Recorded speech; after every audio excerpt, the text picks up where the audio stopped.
malam kemarin kita memperingati malam turunnya Al-Quran ya Bapak Ibu, nuzulul Quran nggih, di musola ataupun di masjid-masjid nggih. Peristiwa turunnya Al-Quran ini merupakan berkah cinta dari Allah Subhanahu wa Ta'ala, Bapak Ibu. Saking cintanya Allah kepada kita ini, nah Bapak Ibu, okay? Allah turunkan nabinya, Allah turunkan rasulnya, Allah turunkan kitab sucinya kepada kita semua. Saking cintanya kepada kita, itu Allah Subhanahu wa Ta'ala. Cintanya pasti kepada kita. Lah kalau kita cintanya belum pasti kepada Allah. Kenapa belum pasti? Ya karena cinta kita sebagian mayoritas cintanya formal, ya. Cintanya kalau ada perlunya. Kalau ada susah, ada beban tanggung jawab yang tidak bisa kita selesaikan, larinya kepada Allah. Lah itu yang perlu kita perbaiki dan perbaharui. Karena harusnya kita ini malu lawan Allah dengan maksud dan tujuan. Allah itu ingin mengembalikan kita. Allah ingin menyelamatkan kita dunia wal akhirat, ya. Dan diturunkanlah Al-Quran di malam bulan Ramadan. Di sini kita, karena saya anggap sudah pada menginjak usia akan menepati janji, saya anggap sudah persiapan memenuhi panggilan dari Allah Ta'ala, maka kita mengkaji Al-Quran dengan mentadaburinya, Bapak Ibu nggih. Kalau membaca sudah, saya rasa sudah khatam semua yang di sini. Mungkin bisa 2-3 kali di dalam Ramadan.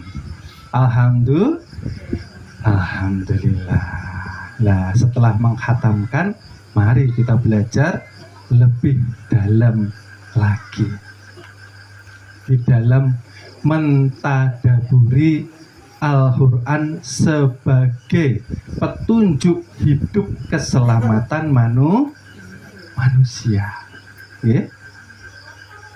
Karena di sini peran Al-Quran sangat vital di dalam kehidupan kita.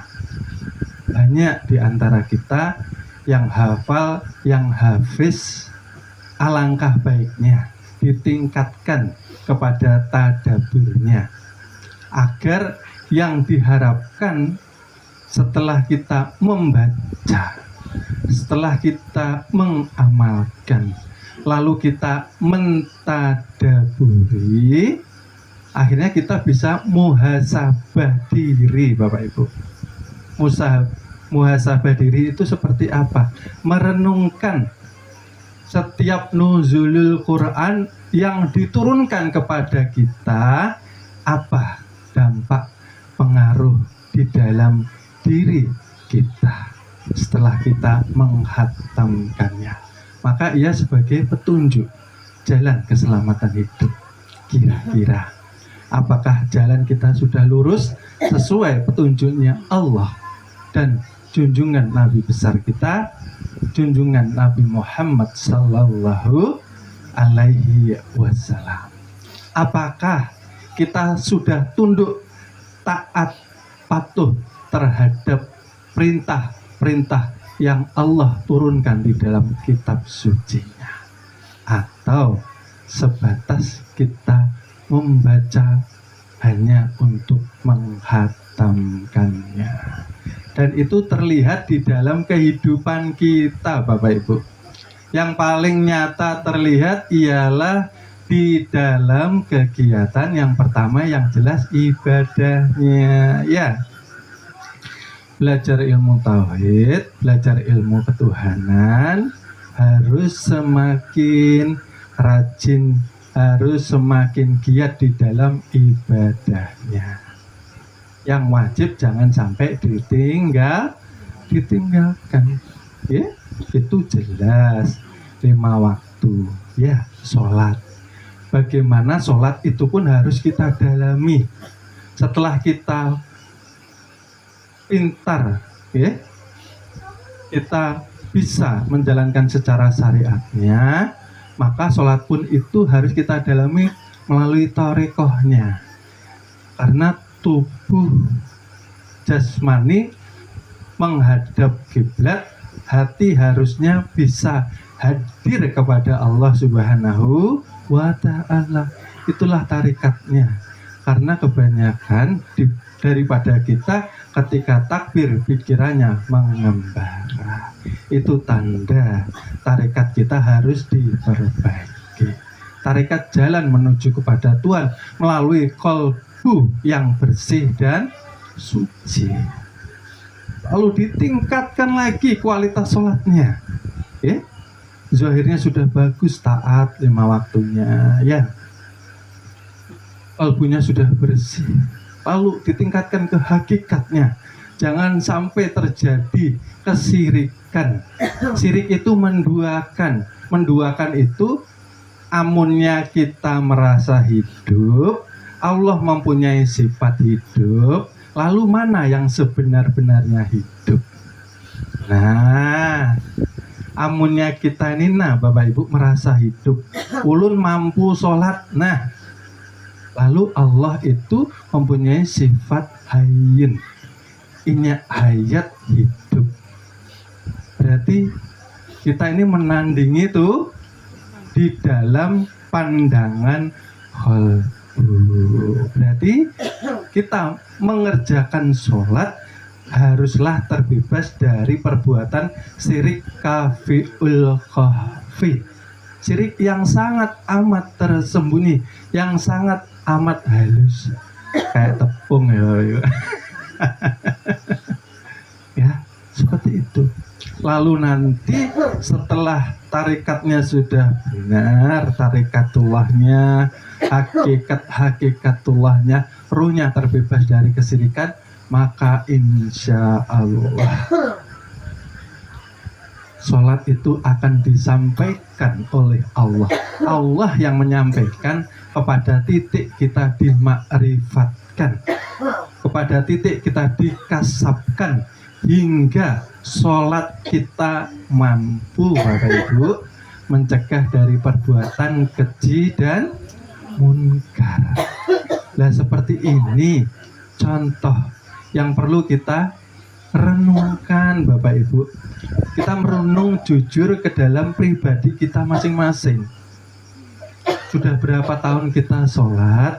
Apakah bujur sholat kita itu sudah mencegah diri kita, zahir kita, mata kita, telinga kita, ucapan kita, prasangka kita dari perbuatan keji dan munkar? Jakanya belum, berarti harus diperbaiki tarekat hatinya, diperbaiki hakikat ruhaninya.